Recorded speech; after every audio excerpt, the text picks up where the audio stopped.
Good evening, everyone, and welcome to the today's webinar. Thank you all for finding time and remaining with us. I'm Ummi Salma, core volunteer and head of campus ambassador in IGP.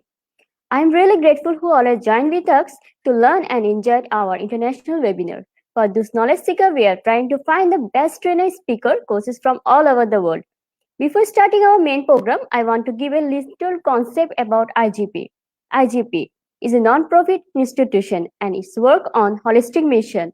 This institute is generate professional generations all over the world. We work for students, job seeker, job holder by giving effective training and consultation. Our sessions are conducted by globally young professionals. We expect that you all have benefited personal and professional life and remaining with us in long journey. I'm cordially welcoming you all. Enjoy and stay with us. We have already completed 65 webinars. Today we are presenting the webinar 66 on day-to-day NPL, Neuro Linguistic program with speaker Dirk Corsi. So let's start our program. Today's guest speaker is Dirk Corsi. His purpose is to make the journey of becoming a market leader prosperous and joyful. Originally from South Africa and a Dutch descendant, he is a coach and trainer with vast international experience and has been based in Kuala Lumpur for the past 3 years. Honda ALS on Semiconductor, Crafts International, and several more has participated in his performance coaching, executive coaching, business leadership, soft skill and self-mastery program. Having experienced business from all angles as an entrepreneur, coach, trainer, business writer, he is in a very unique position to customize programs to suit business-specific needs and make the training and coaching experience highly practical and implementable. His business leadership and business performance related article has appeared alongside industry icons such as Dr. John De Martini on diverse platforms such as Expert Hub and Entrepreneur. He supports companies and individually access to develop diverse income streams, embrace change, and become market leaders. He has trained and coaches over 1 lakh people in 7 countries. He is a qualified master ALP and life coach certified by the ABNLP and become board of Neuro Linguistic Programming. He has co-founded several training, consulting, wellness, and performance-related software companies as an entrepreneur. Long identity he has, and he are really happy to announce such like that. So no more in my voice. Please give a warm welcome to the Dr. Dark sir. Hello, sir. Hi, and good evening to everybody. It's a huge pleasure to be on IGP webinar for the third time already. And if you allow me, I'll just share my screen and we can get everything going. Yes, sir.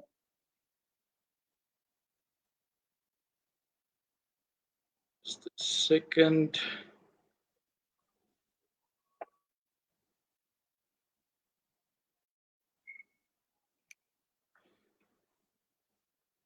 Good evening, everybody, and welcome to tonight's session. It's all about NLP for daily use. What that means is tonight will be highly practical. It's all about making it easy for you and simple to apply. NLP coach, but that doesn't mean anything to you. It's all about you learning how to use NLP daily. So tonight, I'm going to make it extremely simple for you. I'm going to teach you a couple of techniques that you could immediately apply after this webinar. So let's get straight into it. Please, in the chat box, take some time. Please introduce yourself to us, your name, where are you from, and why are you on this webinar tonight? Why NLP? What is your interest in NLP? What have you heard of it? So take a few moments before we really get into this. We want to get to know you. So please, in the chat box, please start typing with great energy. Go for it. Your name, where are you from, and why NLP? What is your interest in NLP? My personal commitment, once the session is over, I will answer as many comments as possible. The previous webinar, there was actually a couple of 100 comments, so I might not get to everybody, but I'll make a strong attempt to react to your comments. But for now, just your name, where are you from, and why NLP? I'll just give you a minute to do that. Neuro Linguistic programming is becoming more and more famous. So why do you personally have an interest in it? That is the third question. So I ask everybody on this webinar, just keep that chat box alive with energy. Let's make this interactive. Your name, where are you from, and why NLP? I've been on previous webinars, and I was happily surprised to see people from all over Southeast Asia, from Europe. There was even South Africans. My native country was on the webinar. So very happy to speak to you tonight and to make sure that you can practically apply NLP. As we know, theory helps, but it's when we apply that we see results. So I promise to make it highly practical. So I hope everybody had a chance to include your name, your country, and why NLP in the chat box. That was just a warm-up. Let's keep this very interactive. There will be a couple of exercises, and let's go for a gold medal. So, as I said, this session tonight is highly practical. I don't want to bore you with theory, but just a quick history of NLP, Neuro Linguistic Programming. One of the founders of, probably the most famous founders of NLP, is an American called Richard Bandler. And his main focus was to do a study of successful behaviors and the thoughts that produce those behaviors. Now, in my personal view, NLP is basically highly practical psychology. It's the application of techniques to get to an end result very quickly, where traditional therapies might take years to help you to get to a level of high success. NLP is specifically designed to shortcut, if you will, to successful results. Richard Bandler founded NLP in the 80s, so it's been around for several years, started out in America and then spread globally. So let's get into this. What is NLP? Neuro Linguistic Programming. I'm going to keep it very simple tonight because I want people to apply after tonight. I'm not going to try to impress you with long discourses on what this means. Neuro, think of your brain. It's a focus on the thought processes in your brain, and we'll speak a lot about that tonight, how you process thoughts. Now, it can be very complex because there's feelings associated to thoughts. There's hormones released into the body when you experience those emotions. It can be stress hormones, cortisol. It can be feel-good hormones if you have happy thoughts. Linguistic, it's how you speak, but mostly it's that inner voice that is so important. We all have an inner critic. We tell ourselves in general we might not be good enough. There are certain aspects of ourselves that we do not like or enjoy. So in the context of neuro-linguistic programming, it's that self-talk, that building of confidence. And it starts with your inner voice, what you actually tell yourself. That is most important. And then programming, the programming part of neuro-linguistic programming is all about the success habits. We are nothing but a culmination of our own habits. If we have a lot of bad habits, of course, naturally, we might get a lot of bad results. If we have habits of excellence that we cultivate and that we have cultivated over years, we are likely to get great results. So NLP is a potent combination of the right thought processes, the way we speak, especially inner communication, how we engage ourselves. What does that inner voice say? And then the habits around it. It's a potent combination that leads to quick success. I just want to take a step back and say, irrespective of your industry, irrespective of your profession, whether you are a teacher, whether you are an engineer, whether you are an entrepreneur, NLP techniques can help you to be more successful. Get that raise that you want because your performance increases, your communication improves, your thought processes improves. You lessen your fear in your life. You lessen the obstacles that's in your mind through NLP. The big challenge that we face in general when we experience anything, whether we experience learning, whether we experience something unfortunate such as an accident, whether we experience something such as a beautiful view, it is actually overwhelming. There is so much information that we need to process. We see colors, we experience emotions, we have to listen to other people. There is experiences that can totally overwhelm us. And that is why it's a natural tendency of our thought processes to distort, delete, and select. Now, the average human being has around 50 to 70,000 thoughts per day. Think about this, 50 to 70,000 thoughts per day. And by the way, of which around 70% is negative. But we are overwhelmed with so much sensory information, what we see, what we feel, what we hear. It's within us to naturally distort, delete some information, to forget because it's so much, and be very selective of the information that we retain. That's a natural process. But therein lies a challenge. When we delete information, we don't get the full picture. When we select according to our own biases, our own belief systems, and we might miss out. When we distort, we don't see the full picture.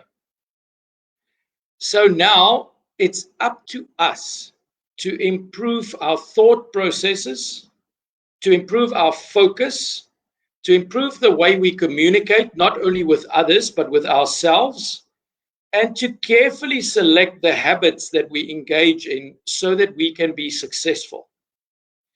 To overcome this fears that we have, these biases that we have, and this overwhelming feeling that makes us distort, delete, and be very selective in any situation. Now, in the end, we all have to face the man or the woman in the mirror. And hopefully, when we look in that mirror, we'll be happy with what we see. And I don't mean physically the looks. I mean, are you truly proud of what you have achieved? Are you truly proud of the work that you have put in to improve yourself? Doesn't matter where you started from. We owe it. I'm just going to share something personal. There's no wrong or right here. It's just how I see self-improvement. If you see it differently, it's perfectly within your right. But I think we owe it to our family. We owe it to our sons and daughters. We owe it to future generations to improve ourselves. Why? Because if we don't, what message are we sending to our children, to society as a whole? It's just okay to not improve. It's just okay to be happy with what I've got. But let me stop there. If you are truly happy with where you are and you don't want to improve, there's absolutely nothing wrong with that. Instead, it's great. If you are truly, truly happy with yourself and you don't want to improve, that's perfect. But you wouldn't be on this webinar if there wasn't something that you would like to improve. And it's a journey. But in the end, when we look at ourselves in the mirror, and we can honestly say we all are flawed, right? By the very essence of being a human being, we have flaws. But if we can honestly say that we have ventured bravely on this journey of self-improvement, we have truly done the work. We have changed the way we think. We've improved that. We have changed our programming by changing our habits, by improving on the good habits that we have, and by taking our bad habits away. By truly doing that work, when you look in the mirror, you will smile. We have to do it at some point, is to truly reflect on where we are. But here's the thing. I will never forget my first interaction when with a coach when I did my first NLP course. Our instructor's name was William, and what William made us do, he made us look in the mirror physically. There was a huge mirror in the hall where we attended the course, and we had to look at the mirror. And he asked, while we were all, the attendees were looking in the mirror, we had to ask ourselves, when you look in the mirror, and let's say, and as you can see, I have no hair, so it's not applicable to me. But if you look in the mirror and you see something wrong with your hair, you don't fix it in the mirror, you fix it where the problem is, where your hair is. And that's common sense. But we don't apply that to our lives. When something is wrong inside, we tend to blame other people, circumstance, and we tend to run to other people, to blame them, to scold them, to tell them they are wrong. Before truly reflecting, this is very general, but before truly reflecting, is it not maybe my own biases? Is it not maybe my own judgment that might be the error here? So when we say look in the mirror, we mean we are working on ourselves and we take full responsibility for our journey and our lives, and we do not blame others. So let me be very clear. This is scientifically proven. Those who have a natural tendency to always blame outside circumstances, other people for their failures, are highly unlikely to be successful sustainably in life. This is a fact, whether we like it or not. External blame simply is not an effective tool to become successful.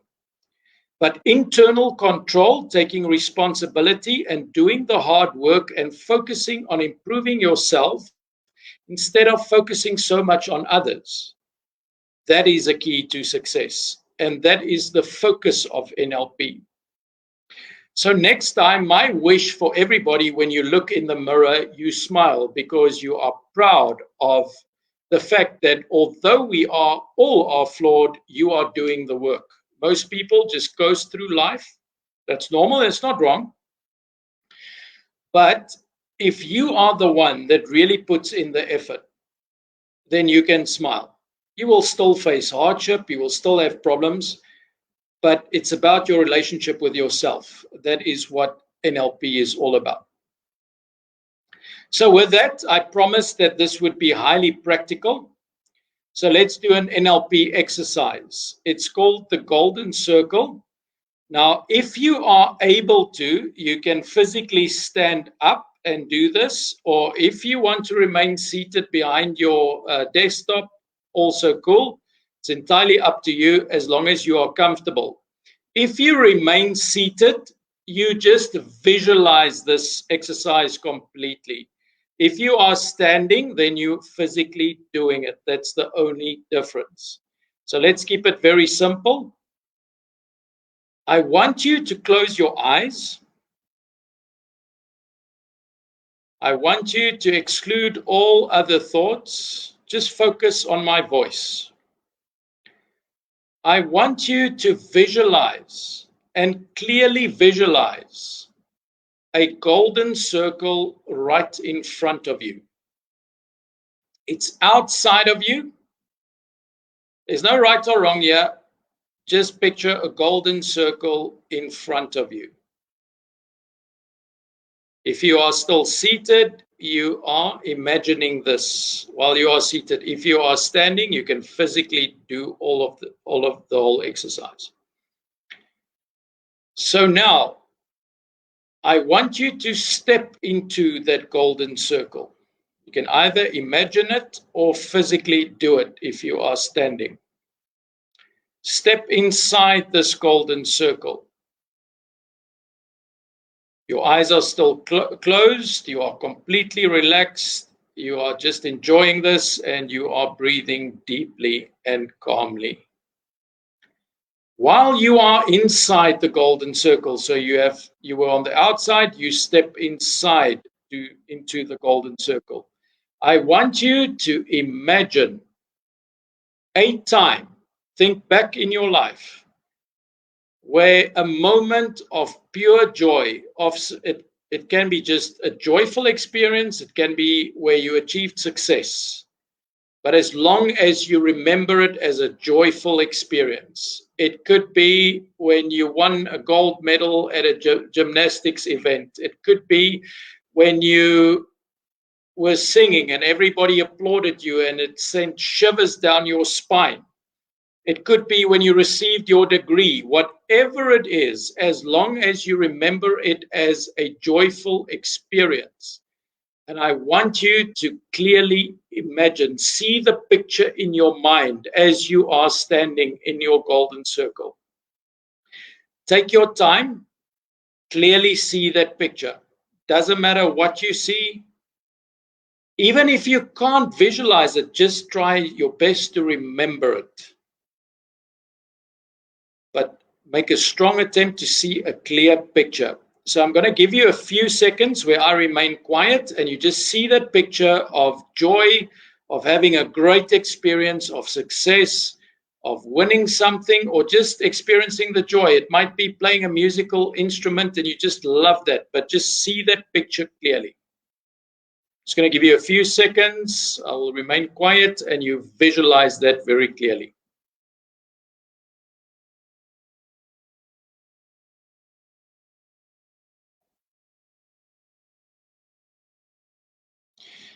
Okay, if you felt uncomfortable or you didn't get it the first time, don't worry. It's just a warm-up. We're going to do it again. So step outside of your golden circle. This could be mentally or physically.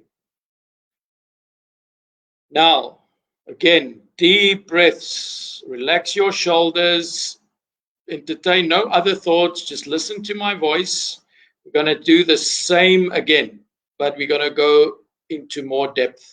I want you to step inside your golden circle. Clearly visualize that golden circle.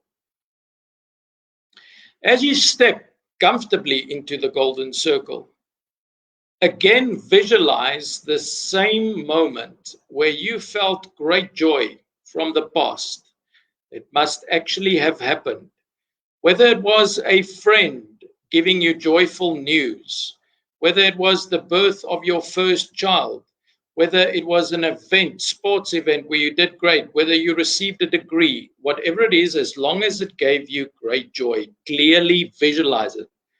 But now the difference is, I want you to make everything in your picture mentally bigger. If it's applause, see the people as bigger, see their smiles as bigger, see the applause as louder, and feel the joy. Now I want you to add emotion. Feel the joy. Put a smile on your face. Even if you don't really feel it at this moment, just put that smile on your face and allow yourself to enjoy it, but see it clearly. I want you to turn the volume up. If you hear any sounds because you remember playing music, turn the volume up of the applause, whatever it is, but see it clearly and make the colors brighter in your picture. There's no right or wrong here, so don't worry. Don't think you can get it wrong. It's different for everybody. Just see it clearly. I'm going to remain quiet for 10 seconds again. When I stop talking, just visualize that picture, turn the colors brighter, enjoy the moment, put a smile on your face, but visualize a great experience that you have had in the past. I'm going to remain quiet for 10 seconds. Just do that exercise.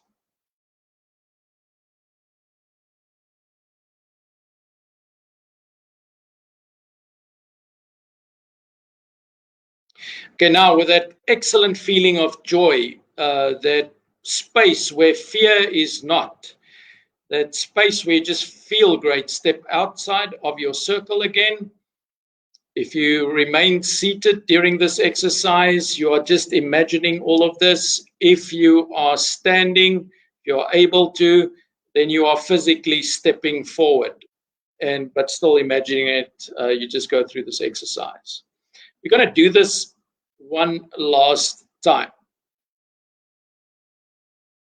I want you to breathe deeply. I want you to feel totally calm. Just listen to my voice. Just enjoy this exercise. Don't think about anything else. Keep your eyes closed.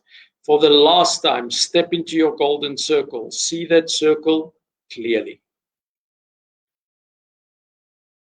As you step into your circle, reflect back on that moment of joy, pure joy, where you just felt great, where you felt invincible, where you felt wonderful and there was no fear, there was no doubt. Now, for the last time, make that picture bigger, make it brighter, hear the sounds associated, feel the emotion, feel it in your stomach, feel it in your heart, and put a big smile on your face. And I'm going to stay quiet for a bit longer, for about 20 seconds. And I want you to really do this now. We've had some practice. Now I want you to really feel it. Go into this. No right or wrong. If you don't see the picture clearly, we're practicing, no problem. Just give it your best shot. So I'm going to stay quiet for 20 seconds. See that picture, feel the emotion, experience that joy again. Deliberately put a smile on your face, and let's do it.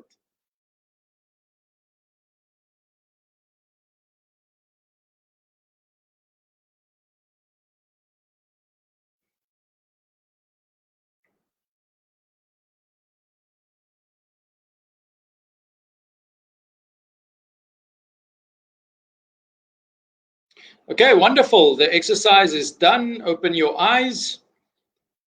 Why this exercise? It might seem weird to a lot of people, and the experience might be a bit weird, but it's been proven. When you can truly visualize a great event, an event of joy, your body will produce the same hormones, the same feel-good hormones that it produced when you actually experienced it.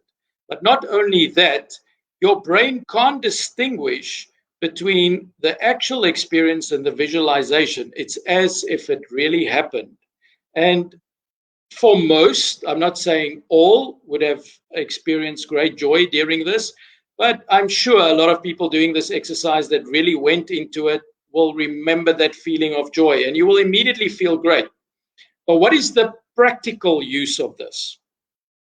All my clients, I do a version of this before they do public speaking. So, for example, you are waiting your turn. You are behind the curtain. You are waiting to step on to deliver your speech. If you do this exercise, you step into your golden circle, you imagine the people giving you great applause for a previous speech, you feel great, then automatically your performance will improve when you speak. So I use this golden circle for sport, just before you step onto the sports field, just before you step into the classroom as a teacher. You want to make a great impact today, I would do that. It really gives you focus, you feel good, you're likely to perform better. It's just one of many exercises that we can do. And this one exercise alone won't make you great, but it truly helps. It makes a difference. So I hope you enjoyed that. In the chat box, just please put down your comments. What did you feel during this exercise? Did it make you feel good? Would you like to use this exercise? I strongly recommend that you do it daily.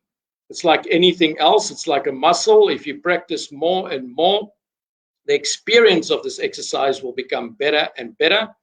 And I challenge you, even if you thought maybe this is not a great exercise, just try it before your next speech, before your next class, before you do sport again. and then come back to us and tell us what you have experienced. But for now, in the chat box, just give us an idea of what you have experienced during the exercise. Okay, let's continue. Now, Tony Robbins, the famous Tony Robbins, always says the quality of your life is determined by the questions you ask. Back to the linguistics of Neuro Linguistic programming. The one who's asking the questions is in control of the conversation in general. We often think that to be a great orator, to really convince people, to be this great salesperson, I have to be great at public speaking, and I just speak, and others listen. This is not true, actually. The top lawyers in the world are masters of questions. The top negotiators in the world are masters of questions. Because the problem is, when you just speak, you cannot take back what you have said. And when you speak, you are learning nothing. Just remember, when you are speaking, you are learning nothing. That's why trainers like me have to spend a lot of time also in training. Why? Because if we just train, we're not learning much, right? We're just speaking. So become a master of questions, but not only to others, to yourself. I'll get into detail right after the slide what I mean by that. But it's the quality of the questions that matters. So, for example, you ask an employee, why are you late? That immediately sounds like an accusation, so it's not a great question to ask. What is it that we need to do to ensure that you are on time for work?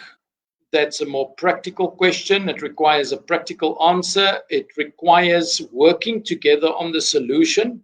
That is a quality question. So what and how questions are in general better than why questions. Why sounds like accusation. Why did you do that? I want to understand why you are so grumpy. It sounds like an accusation. So that's just to pinpoint again how important the language is that we use. Another example of how important language use is, I can either say, oh, I have to get up 5 o'clock in the morning. That is so early. I'm actually so tired.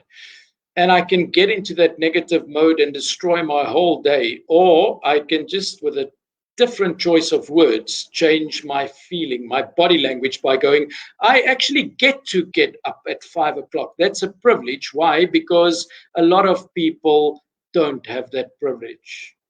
Because it's a fact. Tomorrow morning, when you wake up at 5 o'clock, a lot of people will have lost their lives, have lost the opportunity to even wake up. It's actually a privilege. But it depends on your attitude. It depends on your inner language.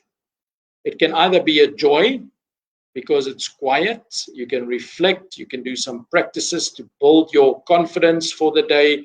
You can do your golden circle. You can do many other things to improve the quality of your day. But back to questions. What is it that I need to do to improve is a quality question that you can ask your leader at work, the one that oversees your work. How can I overcome this obstacle that I'm facing is a collaborative question. Or you can walk into your leader or boss or whatever you want to call it, office, and ask and moan and complain and say, this is bad, and the economy is bad, and I don't know how to do this. And you can make the whole environment feel bad. Or you can walk in and ask quality questions to improve the situation. What is it that we can do to overcome this? How can we better work together to solve it?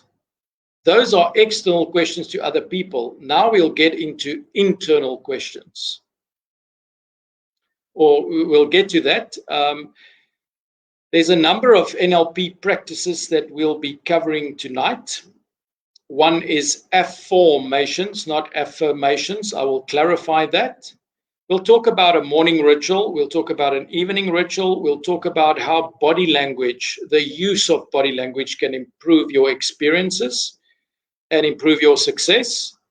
And linguistics, how we can speak in a way that includes others, that makes others feel better, that makes others want to support us in our endeavors. And we'll make this highly practical.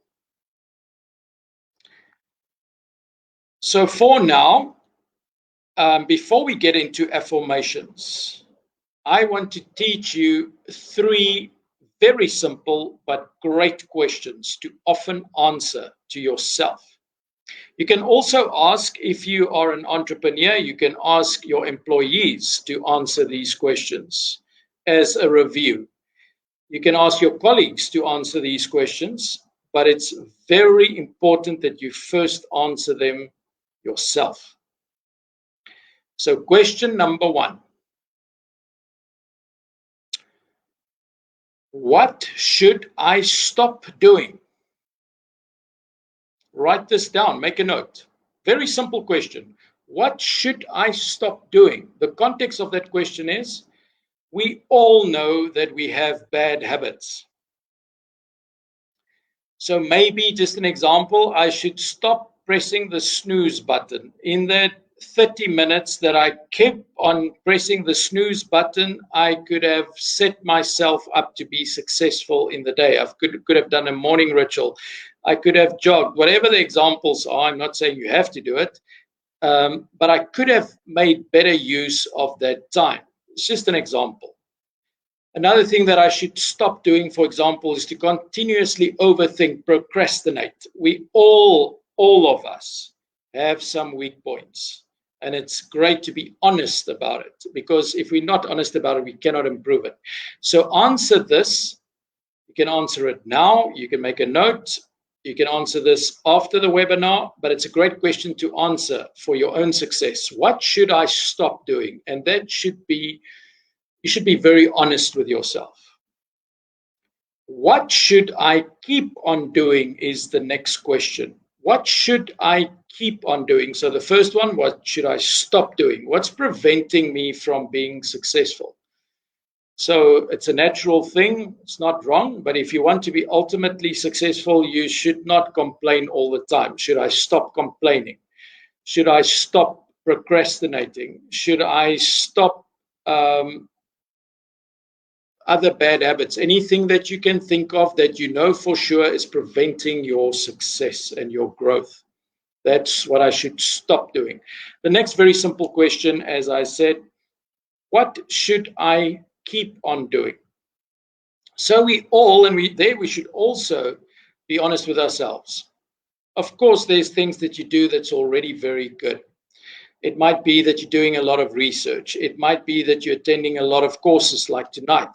It might be that you constantly ask for mentorship and advice and you learn from that. It might be that you're learning from your mistakes, which is a great thing. So what should I keep on doing? It's a total different experience when you're honest and you write those things down and you review it. Then you'll have a change in your inner experience. But you have to be brutally honest. What should I keep on doing? And then the last thing is, what should I start doing? So the first one, what should I stop doing? We all have bad habits. The second one, what should I keep on doing? Things that I'm already very good at.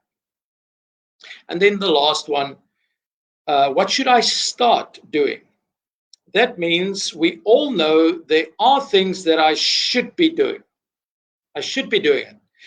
But I might be afraid, I might be doubting myself, I might not like it. I know I have to do it to improve myself, but I don't want to. So what are the things that I should start doing? Those 3 questions, very simple yet profound, because it's a true reflection of your inner state.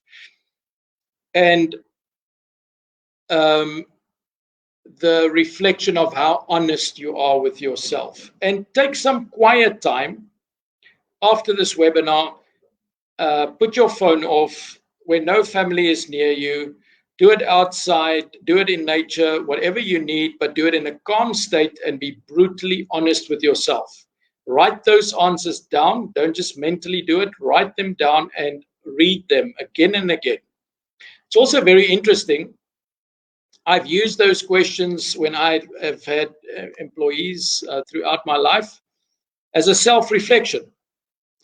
I ask my employees, what should they stop doing that's preventing them from a large amount of sales?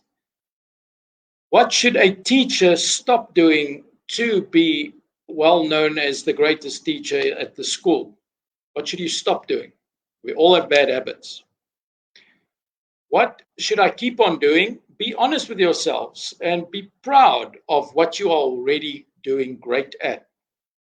Are you great at public speaking? Are you great at influencing others? Are you a very supportive friend? Whatever you are great at, write it down. And it should not only be your opinion, you should have heard it from others before. You are such a great friend. You are such a great speaker, whatever. People should have acknowledged you for this. It's not only your own opinion about what you are great at.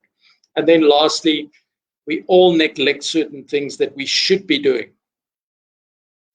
For example, I should be doing more research in my field. It's been a very long time since I caught up what are the new trends in my field. So I should be on the ball, right? So I should be doing that, and then that's what you write down. So you can either do this exercise right now as we speak, but if you find it hard like me to multitask, leave it for after the presentation. But I strongly recommend as a practical exercise that you do this. And now we are on to affirmations. Have a close look. I hope you can still see my screen. Have a close look at the spelling. Affirmations, not affirmations. Now let me explain the difference. Both come from the Latin root or from Latin. So affirmations comes from the Latin root affirma, that's to firm up. Affirmation, spelled with an O, is to form something, it's to create. So in general, in a lot of circles, affirmations are taught. Look in the mirror and tell yourself, you are beautiful, I am so great, I have such a huge bank balance. That's affirmations. The challenge, I'm not saying that affirmations are wrong. And if you've had great results with affirmations, this is about being practical. If it works for you, do it. I'm just giving you another view and another opportunity to learn.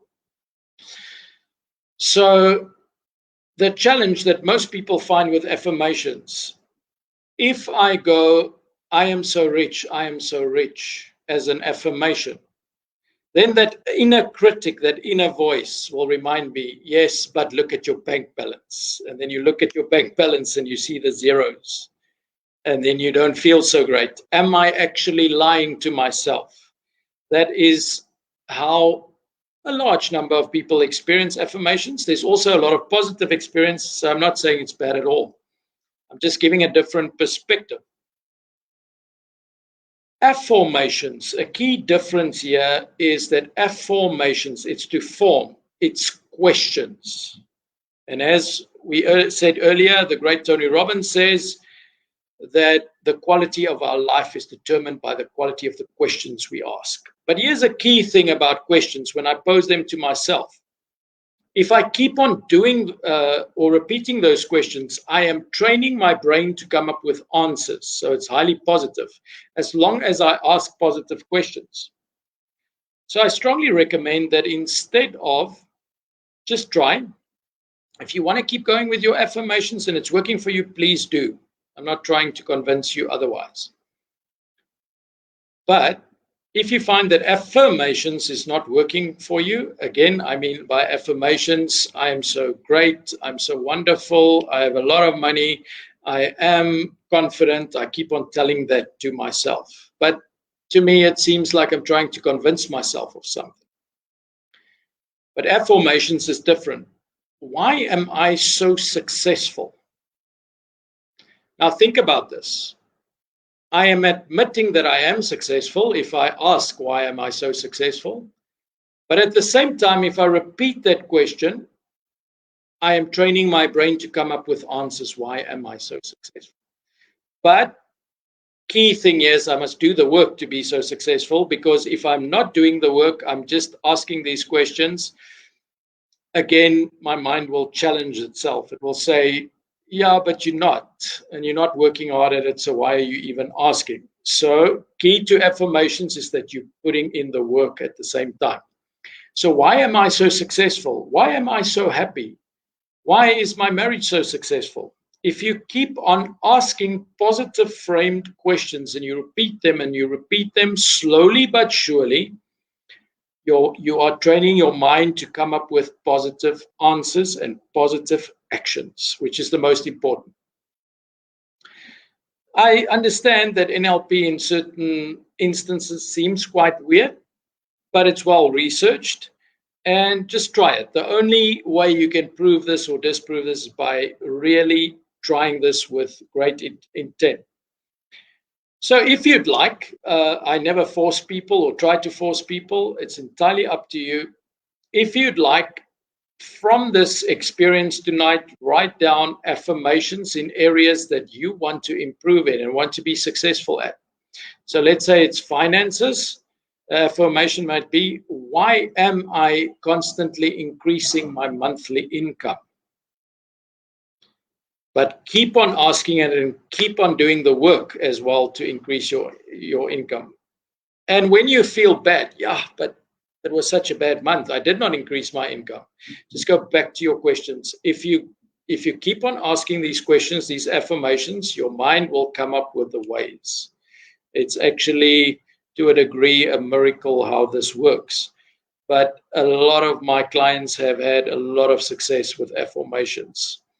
But it's the effort that you put in. Like everything else, you can take note of this, you can see it as theory and then not do something about it. You have to actually do something about it for it to be ultimately successful. Let's just take a step back. We said the NLP practices that we'll cover that you can use daily to improve your experience. Now, this applies to whatever. You can't say that, yes, but I'm an engineer, it's different. Affirmations work. Morning ritual will improve your experience as an engineer. Evening ritual will increase your experience and joy as a teacher. Improve body language will help you in any scenario. It doesn't matter who you are, what job you have. And then lastly, the way you speak, the words you use, the body language behind it is so important and will improve your experience. Now, on to a morning ritual. Excuse me, I'm just going to take a sip of water. I need to lubricate the voice constantly. If not, you will not be hearing me. Morning ritual. Now, everything I'm saying, you can read the studies around it. It's been scientifically validated. But let's forget about science. It's just common sense, right? The way you wake up, if you feel negative, if you repeat negative words in your mind as you wake up, it's unlikely to be a great day or a great experience for you. So a morning ritual is highly recommendable if you want to have a great day or if you want to enhance your performance during the day. Now, a lot of books have been written about inclusive of morning ritual, etc. I'm just going to make it very simple for you and very, very practical. First of all, and I hope you're making notes so that you can immediately make this practical afterwards, after the session, and apply it. That's the key. We can talk for 6 hours. We can have 10 sessions like this. If you don't apply anything, it was useless. I love people applying, learning, making mistakes, learning again until you hit that sweet spot of applied knowledge. But let's go back to your morning ritual. Now, a lot of gurus out there, a lot of coaches, etc., say that to be successful, you must get up before everybody else. The 5 a.m. club. You must get up 4 a.m. before everybody else to start your day if you want to be successful. By the way, nothing wrong with it. If you love getting up at 3 o'clock in the morning, 4 o'clock, 5 o'clock, that's cool. And if it works for you, great. I'm just going to clarify that it's just not true that getting up at 5 as opposed to getting up at 6 or 7 makes you naturally more successful than other people. It is way more about the state within which you approach any situation. You can get up at 3 o'clock in the morning, but if you're in a negative state of mind, it's still not going to be a great day.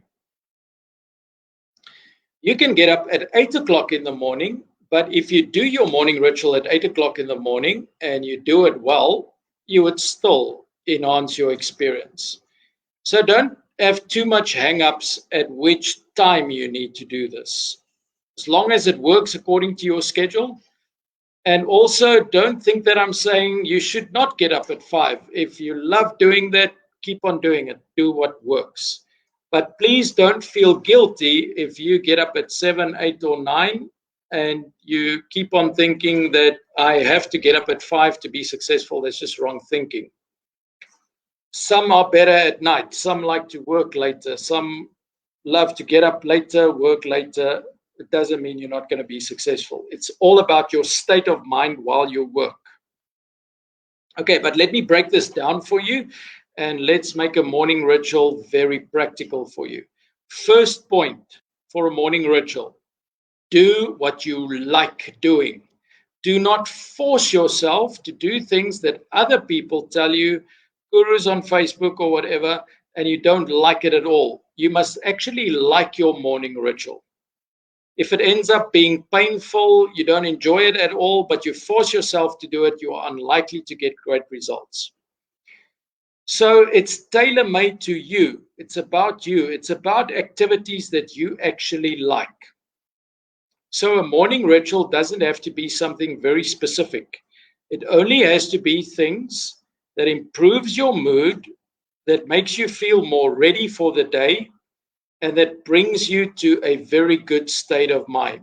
So it doesn't matter what you do, as long as it gets you there, you've done a very good morning ritual. So I want you to write down things that you truly enjoy. Is it listening to music? Is it meditation? Is it prayer? Whatever it is it doing some light exercise? Is it going for a morning walk? Whatever it is, it doesn't have to be extreme. For example, Tony Robbins jumps into ice cold water first thing in the morning. It really wakens the senses. It also helps to detox the body. It also helps to reduce the inflammation in the body. But there's no wrong or right here. If you hate being under cold water, don't do it. Don't force yourself. Do things that you enjoy. That's the first point.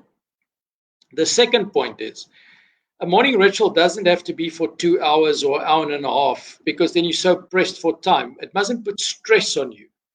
You mustn't go, okay, I'm doing a ritual for 2 hours and then I don't get time for what I actually need to do during the day. So the second point is, a morning ritual only has to be between 20 and 30 minutes max. You can even start off with only 5 to 10 minutes and slowly build it up. So it's no big sacrifice. It's not like I have to get up an hour early every single day to be able to do a morning ritual. It just means I set aside 20 minutes or 30 minutes every day, and I can even start with just 5 and build it up. Don't overwhelm yourself. Okay, the next point is, it's just advice. Do at least 2 to 3 different activities. Don't just do one. So example, morning ritual could be, I read for 10 minutes. I read something inspirational. I read something that I enjoy. I read something that makes me feel good. And after that, I meditate for 10 minutes or I pray for 10 minutes, whatever suits you. Make this tailor-made to you. And then I listen to my favorite song, because when I listen to my favorite song first thing in the morning, I feel good. I feel ready for the day. And then I do the rest. I go and eat and I prepare for work, whatever. Then you're already in a better state of mind. So I just give you examples of morning rituals, but just a reminder, it must be what you enjoy. Don't force yourself to do anything that you don't enjoy. So some of my clients, first thing might be to journal what they are grateful for, maybe for 10 minutes. Don't do it for too long.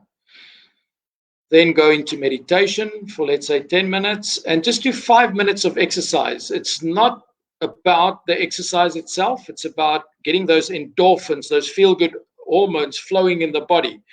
It's not about being fit. It's just feeling good. So doing a few sit-ups, doing a few push-ups. If you enjoy exercising the first thing in the morning, do that. Others might listen to their favorite song first thing in the morning, just because it makes you feel good, brings you to a good state. Then they might do a bit of yoga, bit of stretching, get the blood flowing, and then they might read something or watch 10 minutes of inspirational YouTube videos. Whatever it is, it does not matter, as long as the outcome is I feel good, I feel positive, and I feel ready for the day. That makes a great impact in your day and your performance. Another example is, I'll share my part of my personal morning ritual. I have recorded my personal vision for my life and my values, and I listen to that every morning as a reminder to stand on my values. If not, we forget, right? If we don't repeat something, we tend to forget and we tend to lose focus. So a morning ritual is a great way to focus and to feel good. What happens if I don't have a morning ritual? Then it's just haphazard. The alarm bell goes off and I just allow my thoughts to wander. Oh, my back hurts. I don't feel so great. And what happened yesterday offended me. Then I've got no control and it's just random. A morning ritual helps me to truly focus on what is important and how I need to feel to make it a great day. And I try to shut out, which is hard to do. There's a lot of negativity, and I make a strong attempt to shut that out. That is the great effect of a morning ritual. I hope everybody's still enjoying this and following me. Keep those comments going. Are you going to start with that morning ritual? What are your ideas of a morning ritual? Keep that chat box going. My personal commitment, I will go through all your comments, or as most as I possibly can. I'm just one person, but I'll try and answer and give ideas and expand. I won't just leave you after this session. I will stay or engage you in an interactive way. I will read your Facebook comments. Now, no use if you just start your day in a great way. Because here's the thing. The way you wake up is highly dependent on the way you go to sleep. So it's hard to be positive when you wake up and do these positive things, this morning ritual in the morning, if at night, just before you go to sleep, you let your mind wander and you have negative thoughts and you think about your regrets. And you have bad dreams, and then it's hard to wake up in a positive way. So that's why we speak about an evening ritual as well. So just remember, the quality of your morning is highly dependent upon how you go to sleep. The thoughts that you go to sleep with has a direct impact on the thoughts that you wake up with. So again, this doesn't have to be long. It doesn't have to be elaborate. It doesn't have to be difficult. It doesn't have to place stress on you. As long as your evening ritual puts you in a calm and positive state before you go to sleep. Doesn't matter whether what it is. It could be listening to calming music as you fall asleep. It could be listening to a guided meditation before you go to sleep. It could be prayer. It could be anything that calms you down, makes you feel good, and improves your sleep. There are great apps like Calm. You don't have to do the work. You can just go on an app, select a meditation, select some music, whatever it is, just as long as your evening ritual calms you down, puts you in a positive state of mind as you fall asleep. And that has a great impact on your morning experience. So again, NLP, programming, this is part of the programming, and it's habits. It's a great habit to have a positive morning ritual, a positive evening ritual. They work together in unison. Your morning ritual, if you don't have an evening ritual, your morning ritual will be hard to execute. And again, I'm not the bad man that asks you to do a lot of extra work. Your evening ritual could be just listening to calming music. That could be it. You would have had a numerous amount of thoughts anyway and keep your mind busy anyway, so it's not extra work. Morning ritual, just 10 to 20 minutes max. That's it. Don't put too much stress on yourself. We all know life is hard. There's many demands on you, so don't put too much extra demands on you. The next one. Okay, so again, I made it practical. You can immediately start with your morning ritual. You can immediately start with your evening ritual. It's very simple. It doesn't have to be complicated. But just a reminder, if you don't start tomorrow, you are unlikely to start. In fact, even straight after the session, just start with your evening ritual. That's my recommendation to you. Now, body language. You have met somebody, they said nothing wrong, but yet you feel uncomfortable after. And you just don't feel good about this person. They said nothing wrong to you, you just met them. But you don't understand why. It's usually due to their body language. Body language, the use of it from other people, can either make us feel very comfortable or totally uncomfortable with a person. Now, body language is a huge field by itself, so I cannot explain body language to its fullest degree in a few minutes. I can just give you a couple of tips that's useful during public speaking or when you speak to any person, whether it's a student of yours, whether it's a subordinate. I don't like the word subordinate, can be team member, whether you speak to your boss, leader, whomever. So the first thing that I would like to say about body language is whenever you speak to people, especially strangers, don't hide your hands. The experience in general, this is generally speaking, of somebody sitting across you and you can't see their hands, 9 times out of 10 or a high percentage of the time, people will think you are hiding something or they just have a feeling you're hiding something. So it doesn't have to be elaborate, it doesn't have to be often, but regularly, quite regularly, just show your hands. And it's good to have open hands. This is, in body language terms, giving. So be a giving person when you speak. Doesn't have to be elaborate and all the time and your hands are just going all the time. That can also be counterproductive. Another thing is eye contact. Eye contact, very important. As they say, eyes are the window to the soul. Quickly, in terms of NLP, and if you want to engage me afterwards, I can explain in detail. But to a relatively high degree of accuracy, when you read eye patterns, if you see to which side people's eyes are going, you can determine whether they are in a state of emotion, whether they are likely to tell an untruth to you. That's the power of reading body language. But I must just qualify this.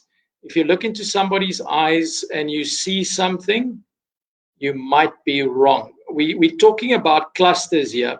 If somebody is very nervous, they're very jittery, and at the same time you read their eye patterns and it's likely that they are telling an untruth, that combination of body language might be highly accurate. But how can you use this? So just one example. Unfortunately, I can just share one example. If not, we will run out of time. If you are speaking to somebody and their speech is relatively slow and their eyes tend to roll down a lot when they speak to you, so their eyes go down a lot when they speak to you, it's an indication that they process information in an emotional way. If you then speak to them with emotion, you are likely to have rapport very quickly. So, example, I'm doing sales and I'm speaking to a prospect, and this prospect speaks slowly, their eyes rolls down a lot, meaning they are emotional processes. I'll slow my speech down and I'll use words such as, I feel that this is the best car for you. I feel that this would be the best experience. Then I'm talking their language because they are emotional people, which is slower speech, and I use words of emotion. If I want to build rapport, and by the way, visual people tend to roll their eyes upwards because they want to see it. That's the visual cortex of the brain. Whatever you're talking about, they want to see it. So you're talking to somebody, their eyes roll up, and by the way, they tend to speak quite fast because they want to keep up with the pictures in their mind. So the eyes roll up, they speak quite fast. They are visual processes. Then I will speak fast and I will throw a lot of pictures at them. Sir, can you see that this is the best thing to do? You are likely to see those eyes roll up and they might just agree with you because you're building rapport with them. You are speaking their language. And that's the power of assessing body language and also the usage of it. You must be able to read body language. Now, as I said, that can get quite complicated. It's a field by itself, and I would love to do a session purely on body language because there's so much you can gain if you understand how to read it and how to address different personality types. And you can read it by their body language. You don't have to be an expert at what do you call it, personality analysis to do that. But just again, we're making this very practical and simple, just basic tips. Eye contact, but not too much. Now and then look away. If you just stare at somebody, it might freak them out. Open hands as much as possible. Show your hands. Of course, good posture is important. You also feel better when your chest is out, your shoulders is back, your hands are open, you are using your body language. Your voice, your tonality goes up and down. It doesn't just sound boring. Then you can also build rapport in that way. So let's quickly do a body language exercise. As you are seated in your chair now, just keep a straight back. I want you to extend your hands out to the front, keep them open, chin up, and I just want you to breathe deeply. So all you need to do is deliberately straighten your back, chest out, shoulders back, open your hands, chin up, and then very deep breathing. And all you need to take notice of is how you feel. If you were slouched forward and your breathing is labored, it's very hard to feel good, right? But if your back is straight, your hands are open because that's the connection to the brain. I am giving, my chin is up, I'm not looking down, I'm not slouched, I feel confident, and I have deep breathing going, so I'm relaxed. It's likely to improve your mood. So if you always do this during meetings, when you do public speaking, it will just enhance your experience. Maybe not by 50% or 100%, but champions are the ones that go after these 1 to 5% improvements in many areas. Then the all-over picture looks much better. So let's just take a minute or two. As you are seated there, just make sure your back is straight, make sure your shoulders are back, your chest is out. Just extend your hands and keep them open, chin up, and just breathe deeply. Try to not think of anything negatively. You can even do your golden circle again. Imagine a great experience and just see how you feel. Just do a minute of that, deep breathing, straight back, open hands, and chin up. Going to stay quiet for a while. Just give you 30 seconds to a minute. Just think about how you feel when your body language is good. It's all you need to do. So I'm going to stay quiet for a few seconds. Just enjoy the exercise. Remember to smile and just enjoy it.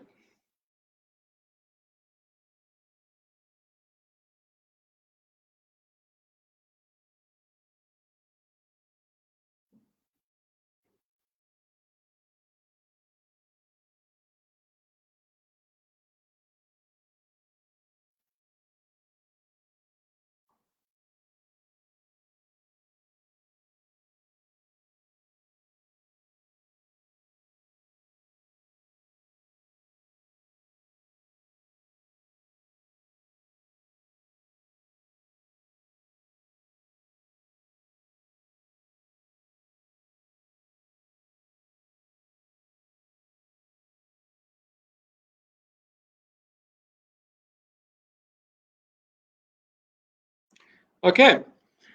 Now back to, I see I went through my slides quite quickly, so I want to include a few other things before we get to your questions. The last part of the webinar, I'll do my best to answer all your questions. But as we have a bit more time, I just want to go back, do a summary. So the practices that we included that you can immediately do is affirmations. Remember that that's the questions that you can ask yourself that leads to better answers, that leads to better experiences. So if you keep on asking questions to yourself like, am I good enough? Am I beautiful enough? Can I do this? It's negatively framed questions. And if you frame your questions negatively, you won't feel great and you won't have great answers to those questions. But if you start as a daily practice, quality questions. Why am I so successful? You are training your brain to come up with answers over time. This takes time, but you'll have a better experience. Morning ritual.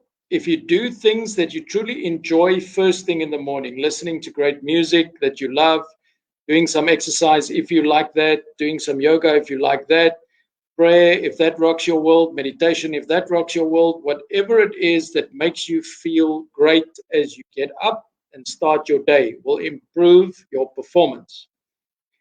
Evening ritual determines the quality of your morning ritual. So if you have great thoughts, you are calm, you are feeling great as you fall asleep, you're not contemplating failures or thinking negatively before you go to sleep, of course, that will improve your chances of getting up in a great frame of mind.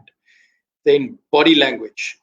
Body language, if you are constantly open, you are positive, your voice goes up and down, you're not slouched forward, you are not looking down constantly, because looking down constantly is not bad, but people experience that as you having a lack of confidence in general. So work on your body language. Afterwards, you can also engage me. I can tell you what material is great to improve your body language. And then linguistics, a reminder that it's about the questions, not only internal questions, but questions that I ask other people. So let's say I want to help a student improve his or her performance. If I just tell the student your performance is not that great and you need to work on A, B, and C, that student is not likely to feel great after the conversation. But if you ask positively framed questions to that student, what is it that you feel needs to improve? What do you need from me so that you can improve? What can we do together? Put the responsibility on them, but in a positive frame. What can we do together to improve the situation? The student is likely to feel better about that conversation. Or the employee. If you are the head of a department, you have some employees under you, and you have a performance discussion, which is usually hard to do, but you practice these questions and you ask them with a smile, because we're in it together, as opposed to just making statements. This is not good enough. That is not good enough. You need to do this. It doesn't leave the other person with a great feeling. So get this, when it comes to linguistics, even if what you are saying is 100% the truth, but the other people in the meeting does not feel good when they leave that room, it's unlikely that they are with you. It's unlikely that they will follow what you are saying to them, unless they are really pressured to do so for some other reason. To get people to really work with you, you also need to include the factor of making them feel good as within context and as much as possible. It's not always possible, but that is the case. So I really hope that you got some practical nuggets that you can immediately use to improve your life. But before we get to the questions, one more exercise. I want you to write down the 3 key learnings, and please do it in the chat box. The 3 top things that you have learned from this webinar that you are immediately going to apply. Is it the morning ritual, for example? Is it affirmations? Is it the evening ritual? What of the course are you immediately going to apply? What did you find very helpful and useful? I'm going to give you a minute or two. Please, again, set the chat box on fire. What is the 3 top key learnings from tonight? I'll stay quiet for about a minute. And you can just please go ahead and fill it in the chat box. What are the top 3 learnings for you? It's personal. There's no right or wrong. Whatever it is, please keep that going. I'm going to give you a minute to do that.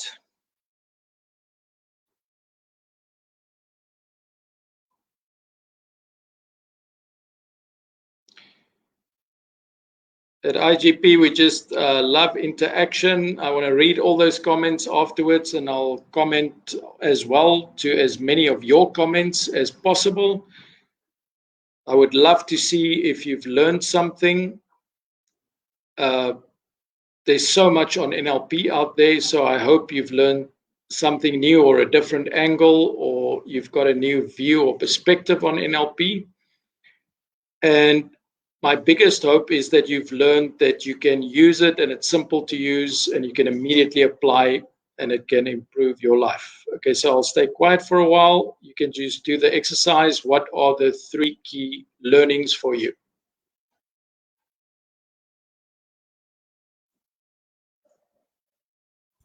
Hello, sir. Hello? Yes, please stop your share. Then you can see the question on your screen. Okay.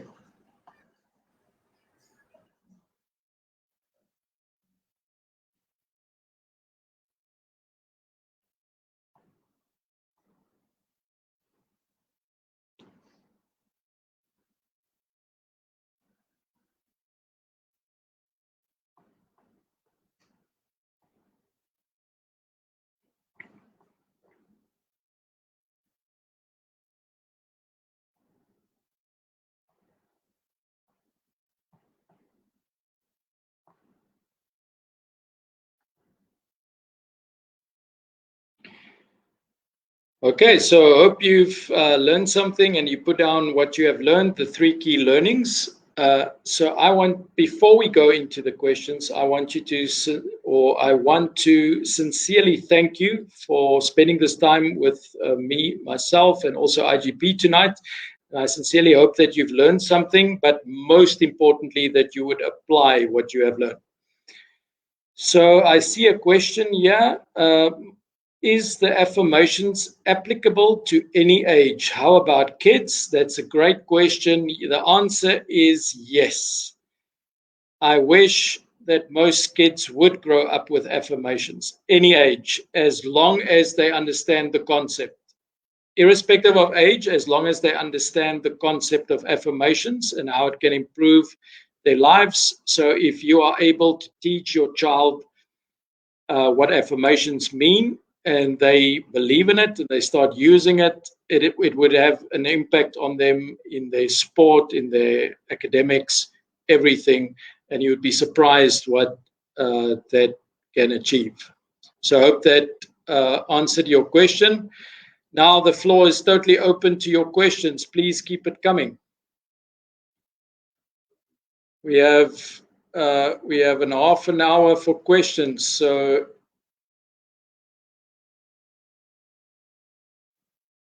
okay, I see the same question is popping up. Is the affirmations applicable to any age? Any age, as long as they understand and you can explain it. It's not age dependent. As long as the cognitive ability is there to understand what the meaning of affirmations is and how they can use it, as early as possible, I would include it in children's upbringing. What I can stop doing, what I can continue doing, and what can I start doing? Those are the three questions that I mentioned earlier in the webinar. I'm not sure I get if there any other question around it, but I'll just explain it again. What can I stop doing? There, only you can answer it, and you must be honest with yourself. And sometimes you don't notice things that you are doing badly or executing badly, and there you should ask a trusted friend or a mentor. Okay, I've got another question here, but I'll get back to you. It's about pandemic fatigue. Let's take it one at a time. So what should I stop doing are the things that you know in your mind that is negatively affecting you. So for example, if I have, and I'll be open, the battle that I have fought my whole life is overthinking. Thinking too much before taking action. And then your mind goes up and down. Should I not? And I could have already done something about the issue. So what I should stop doing, for example, is overthinking. What should I keep on doing are the things that I'm already doing well. I'm doing a lot of research, I'm learning, I'm adapting. Whatever you're doing that's serving you, you should keep on doing. And then what I should start doing is the things that I know I'm not doing and I should be doing to be successful. So another question, this comes from, I hope I pronounce your name correctly, Gash Lanzar. I apologize if I got that wrong, but what advice you can give to those people experiencing pandemic fatigue? I think all of us are experiencing that. I speak to many people, or quite a lot of people, and most people are tired of the pandemic in some shape or form.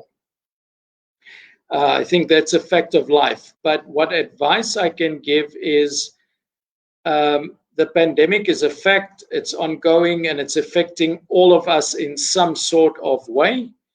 The only way you can navigate through that is by, for example, what would improve your experience of the pandemic is a morning ritual, an evening ritual, is making sure that you do things that you like. If you like meditation, if you like hiking, make sure that you do it. If you are able to do it, do as many things, because during times where we are fearful, we are uncertain, we start forgetting to do the things that we actually like.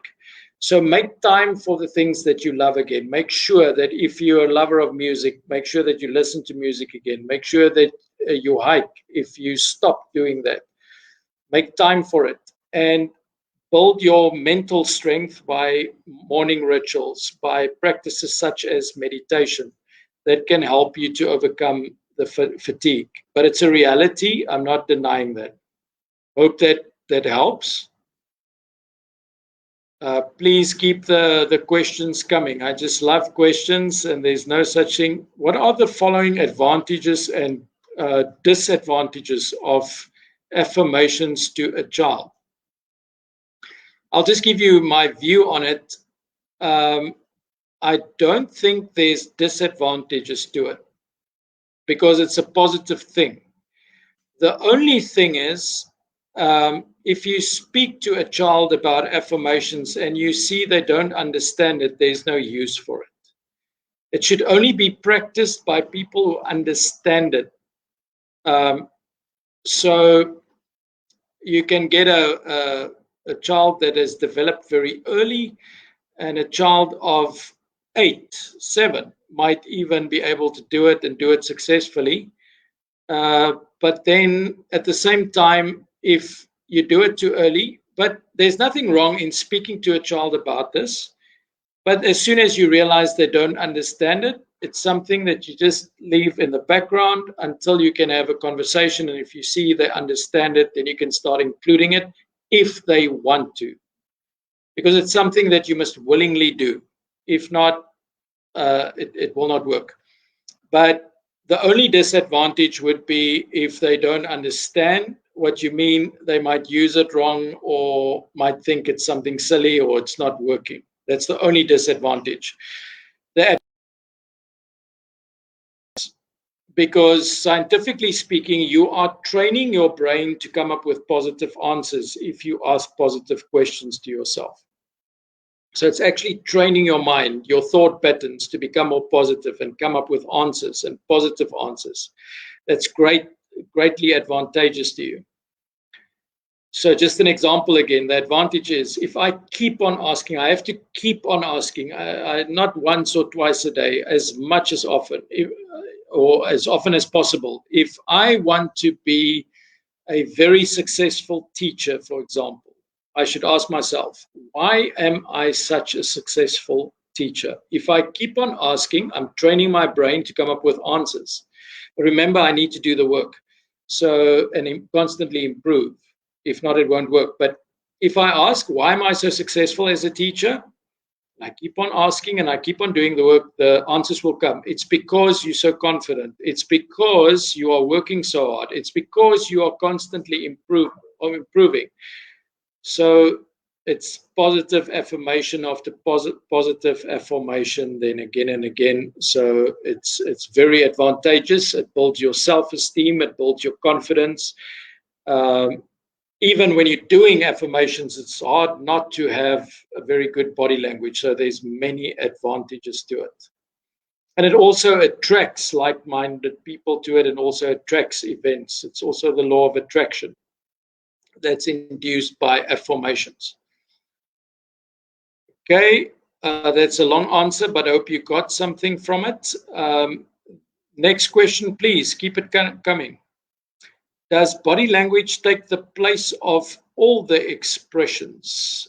I'm not sure I fully understand your question, but just to elaborate a bit on body language, hope it covers your question, is the body does not lie.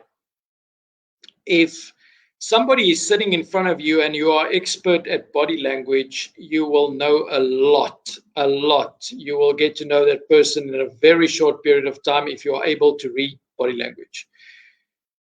If you are very good at reading body language, you can quickly assess to a large degree if that person is truthful to you, if that person is hiding some stuff to you, if that person can be trusted or not.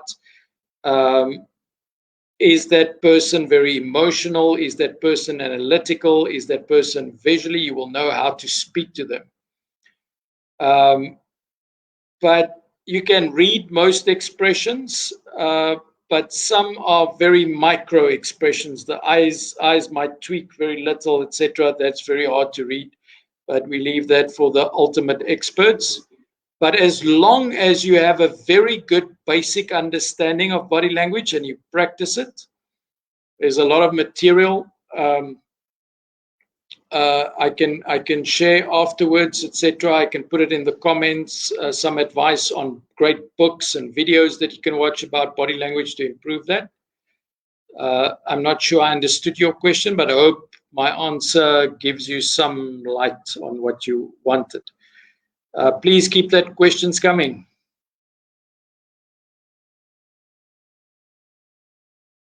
Is law of attraction and NLP related to each other? My opinion, I hope I pronounce your name correctly, Trisha. Is law of attraction and NLP related to each other? In my opinion, this is just my opinion, yes. But here's the thing about the law of attraction. I'll repeat this over and over again because this is very important. You do not attract what you want, you attract what you are. that's a hard thing. I personally have struggled with that. But you do not attract what you want, you attract what you are. So if you want to attract more love in your life, you need to be more loving. If you want to attract more success, you need to work on it and build it. You will attract more and more. It's not just waiting for something to happen or just doing a few things or repeating a few things and things will come. You like a magnet, do things that you already are. So if you want to attract more negative things in your life, be more negative. You attract what you are, not what you want. You can write down what you want as much as possible. I want a new car. I want a new house. I want happiness. But you need to work on your happiness. You need to physically put in effort to become more happier. Then you will attract more happiness. So you attract what you are, not what you want. That's critical to your understanding to both NLP and law of attraction. So in that way, it's related. NLP is improving yourself so that you attract also improved experiences. Because when I improve myself, my communication improves. So, for example, then I have greater conversations and I attract better conversations. If I improve my body language, others around me, without even them knowing, will follow my body language to a degree. So I attract those things at the same time. So I think it's a great question. It made me think about it deeply. So I think law of attraction and NLP is actually closely related in the way I've explained.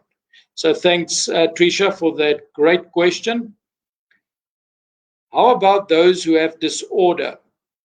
Talking general, are these practices applicable for them? If not, what other intervention you can advise for them at least to feel healthy mindset and environment? This is a question from Gerald. Very important question. I'm not exactly sure what you mean by disorder and how broad you are going with that, but let's say, I hope I'm answering your question and understand it. But according to my understanding, so when you practice NLP or when you coach NLP, must be clear on the fact that you are not a psychologist or a psychiatrist.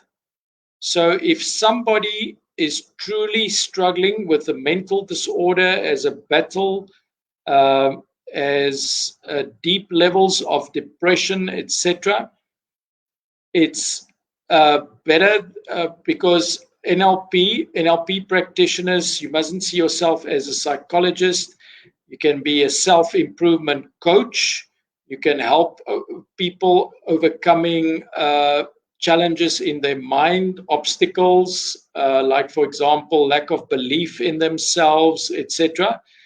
But if you're speaking about specific mental disorders, which we greatly appreciate that there are a number of people suffering that, and it's a suffering.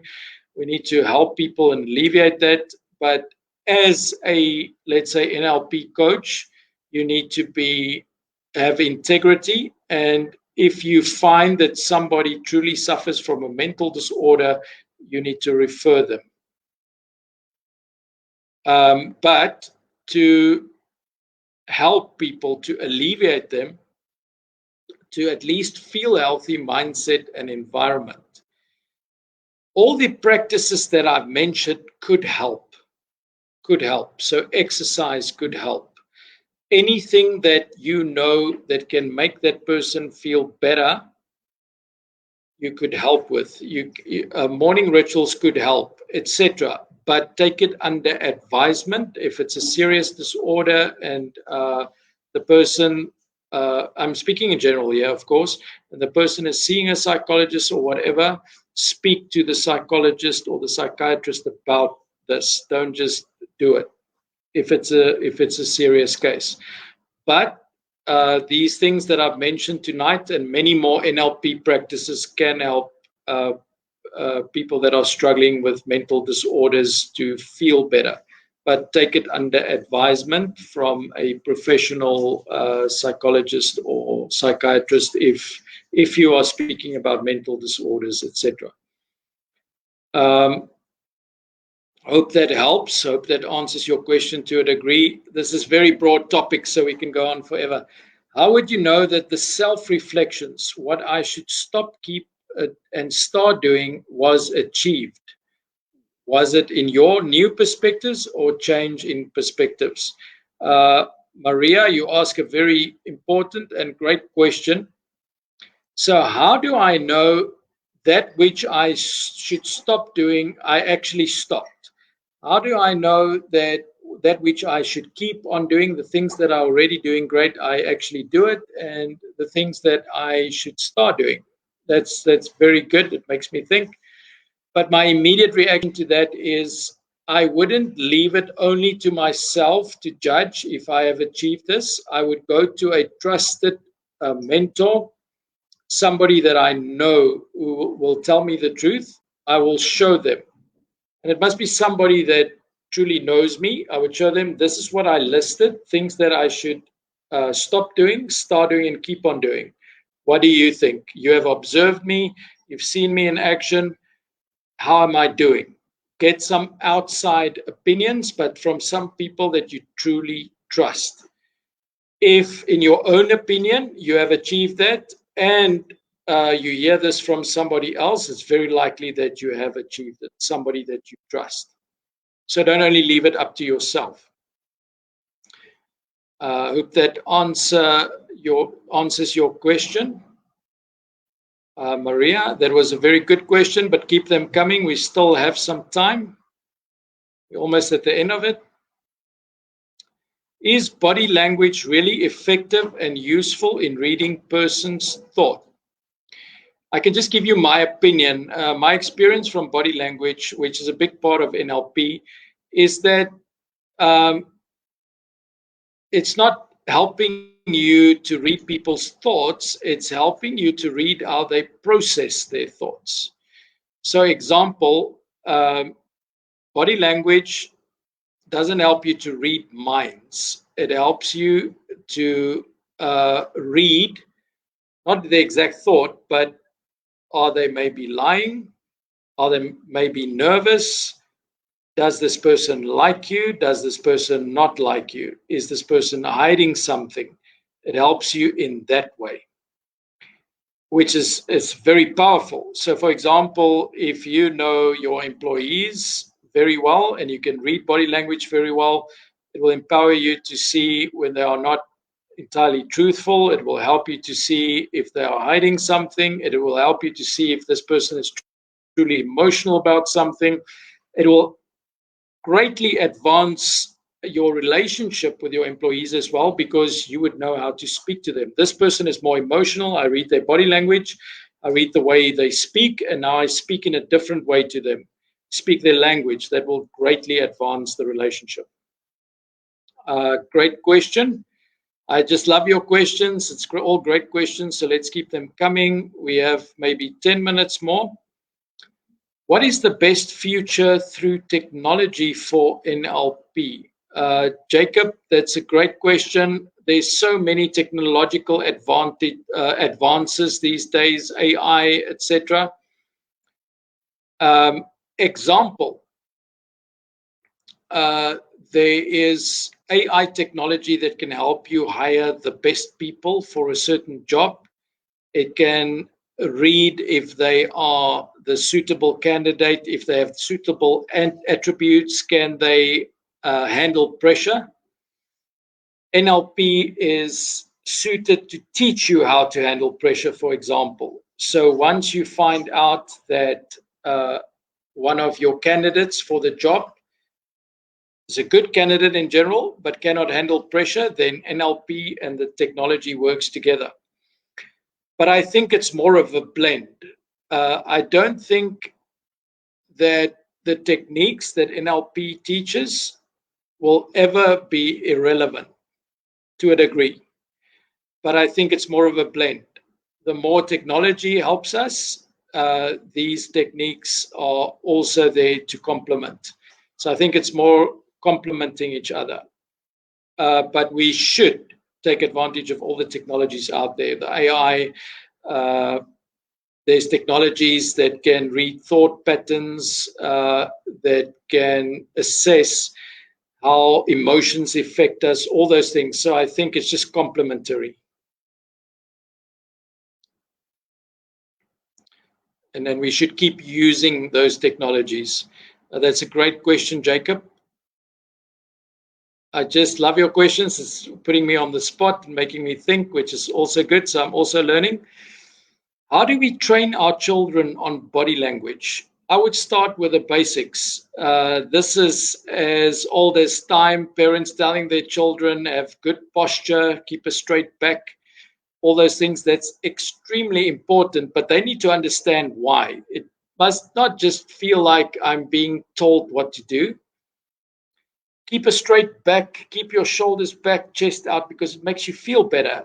Take them through that golden circle exercise and teach them also to have good body language while they do it, because it makes you feel good, makes you feel powerful in that moment. So the quickest answer to your question is to give them a reason why this is good, how it will help them in life. Don't just tell them back straight, because it's bad for your back if you have a forward posture. That doesn't really sink in. You only realize that later in life that was correct. It's bad for your back, but children in general don't care. Give them the reason. When you have good posture, you come across as more confident. When you speak in public, people will listen to you. It's easier to get friends. You're more positive influence. All those things. Give them the right reasons, and then there's so many videos and good videos on body language. Chris Voss, Navarro, but I will share the links and simplified body language that you can teach children as well. Hope that answers your question to a degree. This is a repeat question, I think. Is body language really effective and useful in reading person's thought? Also, a repeat question. Keep the questions coming. Some new ones, please. We've got a few more minutes before we end the session. So I'll entertain 2 or 3 more questions. Please keep them coming.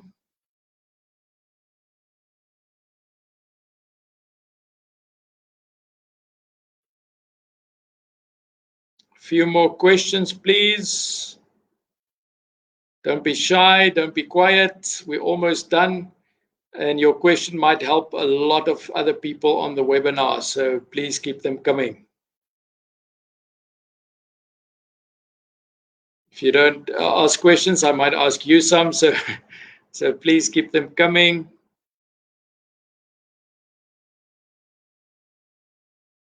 Just give a few seconds more. I don't see any questions at this moment, but if there's 1 or 2 more than welcome to ask them.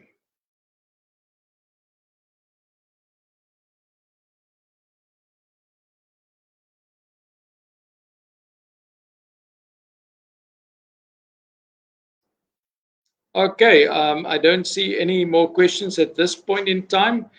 So I would like from my side to end the session by saying a very big thank you to you again. If while I'm speaking there's more questions, please keep them coming. But I would like to end the session by asking you a question then. I would like to ask all participants to name the one thing that they've learned from the session that they're going to apply tomorrow or tonight even. Because you know this, you've attended so many webinars, so many courses. If you don't get started and apply immediately, it's not going to happen. You've just listened again, you've just learned some theory. But what are you going to do straight away that you have learned? Just put that in the chat. Let's just do that, and then we'll end the session. What are the one thing that you immediately going to apply? Just one thing.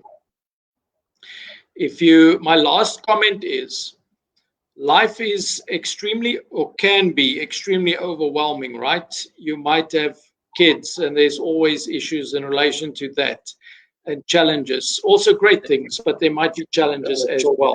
At the same time, you have a job. At the same time, you have challenges there. At the same time, you want to improve yourself and learn new things. There's so many challenges. You might want to start a business or a side hustle or something. There's so many things that could be overwhelming.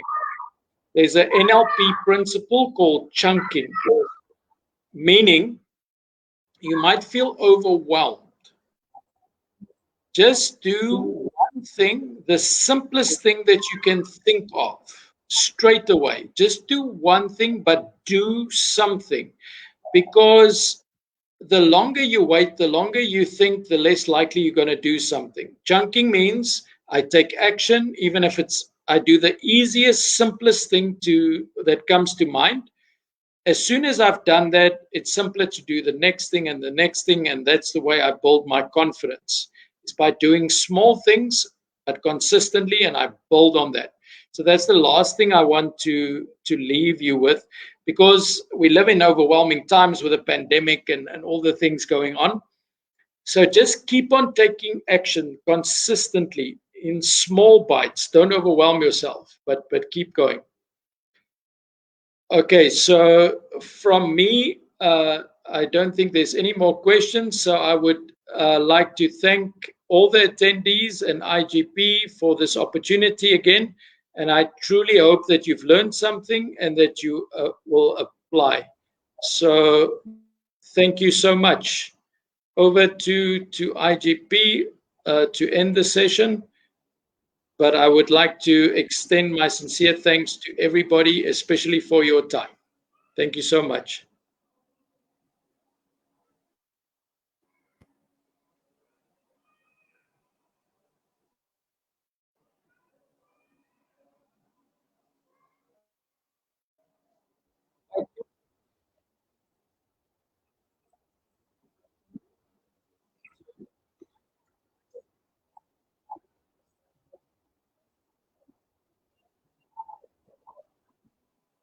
Thank you, sir, for giving.